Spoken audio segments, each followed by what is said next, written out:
Well, they did it. They actually did it. Atlanta Motor Speedway is now the country's first mile-and-a-half super speedway. They successfully created Baby Daytona.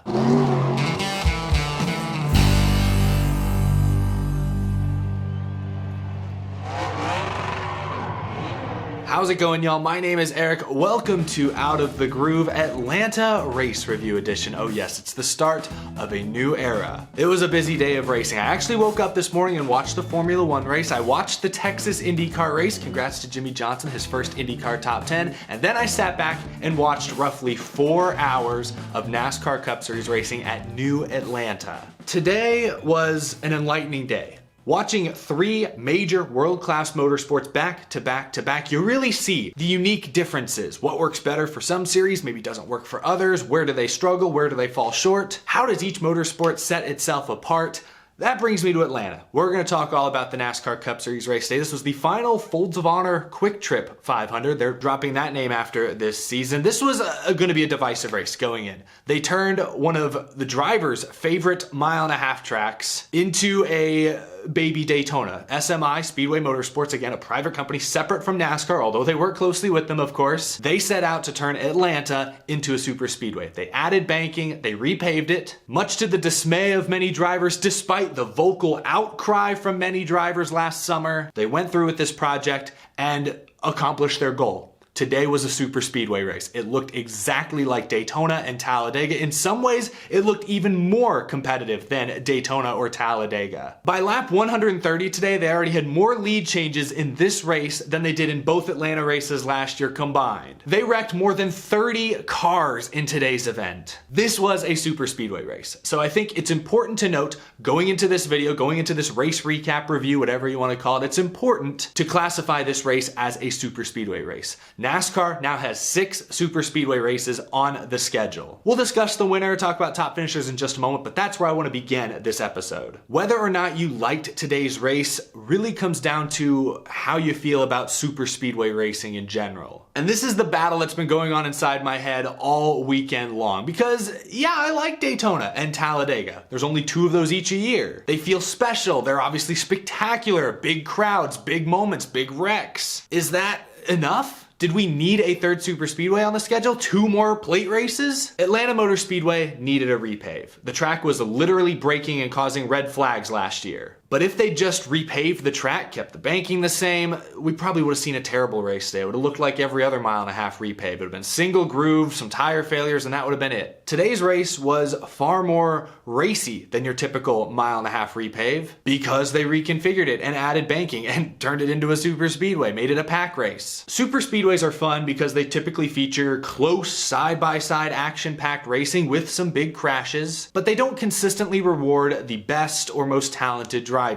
There's certainly a skill to super speedway racing. There are some drivers that are better at it than others, but in the traditional sense of what it means to be a great race car driver, pack racing does not align with that. Much of what makes super speedway races so fun and so charming is how random they are. Whoa, how's that guy in the top 10? He's never there. Super speedway racing is the equivalent to big, dumb, spectacular Hollywood blockbuster movies. They're flashy, they're popular, but they're not the most sophisticated form of racing. Tracks like Darlington, Bristol, Watkins Glen are far more technical and require race car drivers to use every one of their abilities to be good at. We can't flood the schedule with super speedway racing and expect to be taken seriously as a motor sport. Today's race was wildly entertaining. A bit long, went again about 4 hours from green to checkered. The end of stage 2 went a bit long, a lot of seemingly avoidable crashes. Of course, you had some Chevy teams blowing tires while leading the pack. But aside from that, as far as super speedway races go, today was a banger. It was as good or better than anything I saw at Daytona a few weeks ago, an actual traditional super speedway. It was really only 2 lanes. You could occasionally sneak a 3rd lane in there, but at least up front,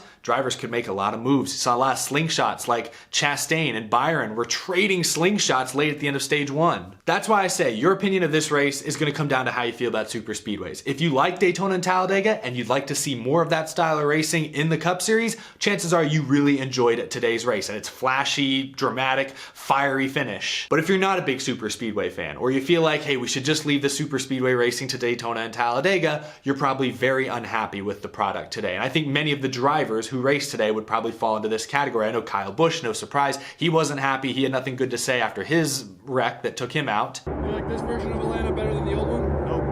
That's the battle my brain's been having for the last 72 hours. It was a really entertaining race if you look at it from the perspective of a super speedway. It was as good as super speedway racing gets. But super speedway racing is its own beast. And if you flood the schedule with super speedways, your championship becomes even less legitimate. Driver wins, in my opinion, do become less legitimate. I know we don't like to talk about this, but we do look at some super speedway wins a little differently than we look at, a Southern 500 win or a Coke 600 win or a Bristol night race win. Like, we do look at them a little differently. If we turn Texas into a super speedway, which SMI is thinking about, if we turn Charlotte into a super speedway or Las Vegas, both also SMI tracks, if this becomes the norm, if we end up with a dozen or more super speedway races a year, talented drivers will start to look elsewhere. I don't think NASCAR will be seen as the most prestigious motorsport series in the United States for very long. Especially established race car drivers, guys like Kyle Larson, who don't really have anything more to prove in NASCAR. Yeah, he'd love to win more championships and more races, but we already know how much he loves dirt racing. I don't see a guy like him sticking around if NASCAR turns into the Super Speedway series. Maybe I'm wrong, that's just my prediction. I enjoyed today's race. I really did. But I enjoyed it as a Super Speedway race. And do we need 2 more Super Speedway dates on the calendar?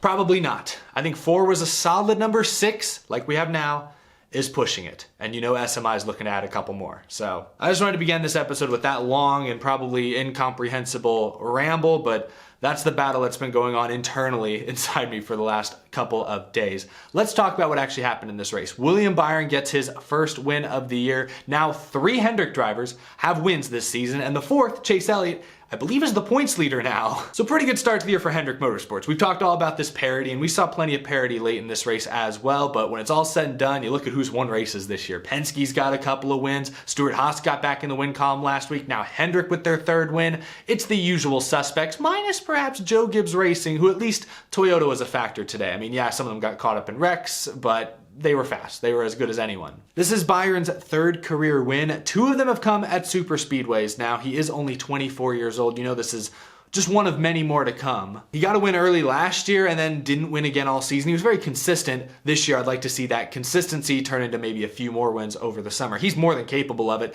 Time to make it happen. I think Rudy Fugle is his crew chief. That's been a great pairing since he came over there to Hendrick. I expect more than 1 win this year for William Byron, but I'm glad he got the first one out of the way. Let's take a look at some of your top finishers. Christopher Bell finished 2nd. Well, he crossed the line 2nd, but NASCAR deemed he passed Ross Chastain below the double yellow line, so he was sent to the tail end of the longest line, killed his finish. A guy who needs some good finishes came into this race 30th in points. Chastain ends up in 2nd. He was 3 laps down at one point in this race. If that tells you anything, there were a lot of wrecks, a lot of cautions, a lot of opportunities for him to make up ground. He had an eventful day, but for the 3rd week in a row, Chastain lands on the podium. His win is coming at some point. Trackhouse this year, even Suarez was up front and competitive late. Trackhouse is legit. They are great. And Jeff Gordon in the booth today, who is of course the vice president over at Hendrick Motorsports, mentioned during the broadcast that many of the Chevy teams are collaborating to start this year in a way that's almost unprecedented. The RCRs, Trackhouses, Hendricks, of course. Petty GMS getting a piece of that. Eric Jones was fast once again today. They're working together and it's paying dividends. Chevy is the best manufacturer in the sport right now. They have the most wins currently on the season. They're back. And it's not just Hendrick Motorsports, even though William Byron did win the race. 2nd week in a row, Kurt Busch just sneaks into the top 5 out of nowhere. He really was never a factor today. I think the highest I ever saw him running was like 6th or 7th at one point. He just kind of lurked, had some damage on his 45, but he comes home 3rd. Daniel Suarez 4th, both Trackhouse cars in the top 5. And Corey LaJoie with his best career finish, 5th. How about that? Chase Elliott was fast all day, finishes 6th. No real surprises there in the top 10. There was a huge crash coming across the finish line. Guys like Chris Buescher, Bubba Wallace took a big hit in that one. Justin Haley. So it was a messy finish for sure, but at least as of recording this, all the drivers were able to get out of their cars and were okay. So hopefully that is in fact true. I didn't even realize David Reagan was in this race, but he ended up 18th. But good for him in a Rick Ware car. Greg Biffle gets a top 20 with NY Racing, and Christopher Bell, I mentioned, he ends up 23rd after that last lap penalty. A lot of big name drivers wrecked out early in one way or another. Noah Gragson was the first big incident of the day, making just his 2nd career Cup Series start, and he just broke loose, overcorrected on like lap 20, pounded the outside wall. Glad he was okay. That was a big hit. Hate to see a young guy like that who's just trying to get experience just Just car stepped out on him. Next gen cars, completely different beast than the Xfinity cars. Noah Gragson will get experience. He'll learn eventually. Tire issues were a big deal today, and specifically from some of the Chevy teams. Guys like Ricky Stenhouse Jr. blowing a right rear. Tyler Reddick blowing a right rear while leading. Chastain, I mentioned, he blew a right rear earlier in this race. That's part of why he fell a few laps down. Goodyear said from their perspective, it was several teams pushing the camber, being very aggressive in that respect. You didn't see a ton of tire wear out there today. They were very sudden tire failures. And since they were pretty consistent amongst one sort of subsection of teams, I think Goodyear may have a point. I think it was just some of these Chevy teams pushing the envelope. It was just interesting that most of the time when these tires blew, it was the guy leading the race. That's what I found interesting. So you think maybe race leader runs over debris before everybody else? I don't know. Either way, fluky tire failures were responsible for a few major crashes today. Again, this just looked like Daytona. Mike Joy made the comment that, oh, these cars all look like they're racing at Martinsville with all the tape and fenders beat up. But no, recent years, that's just called Daytona. May I remind you that this car won the Clash at Daytona a couple of years ago? Super speedways these days are primarily about attrition. If you get a little lucky, maybe you position yourself better than others, you take the right risks only at the right times, you usually see yourself running at the finish. And if you're running, case in point, look at Kurt Busch. Car was beat up, ran 20th all day, come home third. Like, all you gotta do is be running at the end of these things. Another reason why flooding the schedule with these will make the championship and the points look less legitimate anyways. I think I've made my point. I had fun with today's race. Again, if you look at this as a super speedway, if you go into this race as if you're going into a Daytona race or a Talladega race where you know what to expect, you know it's gonna be pack racing, you know they're gonna be big ones, you know people are gonna have to get lucky to succeed. This race was great. This race was fantastic, and Speedway Motorsports has to be patting themselves on the shoulders, giving each other high fives, because when this was first announced, many of the drivers were skeptical. Heck, even as recently as a couple of days ago, and we talked about it on this show. We read quotes from Denny Hamlin saying, oh, I don't expect pack racing. We heard Justin Allgaier say, I don't expect 2 and 3 wide racing. This week, veteran drivers were saying, no, we're not going to see full-on pack racing. We got full-on pack racing today. Speedway Motorsports accomplished their goal. The question is, now what does that mean for the future of NASCAR? I will stand by my opinion that we do not need 8, 10, 12 super speedways on the schedule. I wish, in hindsight, that SMI could have done this transformation to Texas and maybe left Atlanta largely alone. But what's done is done. Atlanta is now super speedway, and as super speedway races go, today was a banger. Putting this thing on the groovy gauge, 80%. I'd go a little bit higher, but I'm still having a little bit of that war inside my head. And again, this thing did drag. You got to get these races under 500 miles, preferably under 400 miles. This thing was 4 hours long. And again, I said I watched all the other races today. F1 was what? Its usual hour and a half. I don't know how long the IndyCar race was, but it felt like it was 2 hours, probably a little less even. Something's got to change. I love racing. I love NASCAR, but I'm thinking about the average fan who maybe doesn't tune into every race, but has a few favorite drivers, who likes to support the series, who loves stock car racing. It's hard to maintain interest for 4 hours. 80% for me, again, if you view this race the way you view Talladega or Daytona. Let me know down below what kind of score you would give today's race on your own groovy gauges. If it wasn't obvious enough based on how rambly and discombobulated this episode has been, I have very mixed emotions after this race, and I have imagined many of you do as well. I imagine we're gonna see a wide variety of comments down in the comment section, but that's the beauty of this show. I look forward to hearing all your different perspectives. That's really gonna do it for this episode. I still don't entirely know how to feel. I really enjoyed today's race, but I also think 4 super speedway races a year was probably enough. If they just repaved Atlanta, the race day probably would have sucked, so maybe SMI, NASCAR, we were really in a no-win scenario. I just don't want to see 3 or 4 more super speedway dates added to the schedule. We cannot flood the schedule with pack racing. That will lose whatever legitimacy NASCAR still has left. I stand by NASCAR is still a very legitimate motorsport. People hate stage racing. I don't understand why. Stage racing just rewards points for people who are consistent throughout the event. People hate the playoffs, and sure, there's reasons to hate the one race championship. I understand there, but at least playoff points carry throughout the regular season and the playoffs. Pretty much every year, you could really say, just with the exception of Harvick in 2020, the championship 4 are the 4 best drivers from that season, so I don't even think the playoffs are that big of a problem. But if you flood the schedule with random super speedway racing, yeah, NASCAR will lose its legitimacy in a major way. So I hope SMI and NASCAR hear that plea. I'll be curious to see how many of you agree with that opinion. Maybe you guys love super speedways and would say, no, NASCAR, it's what it does best. You don't see IndyCar or F1 racing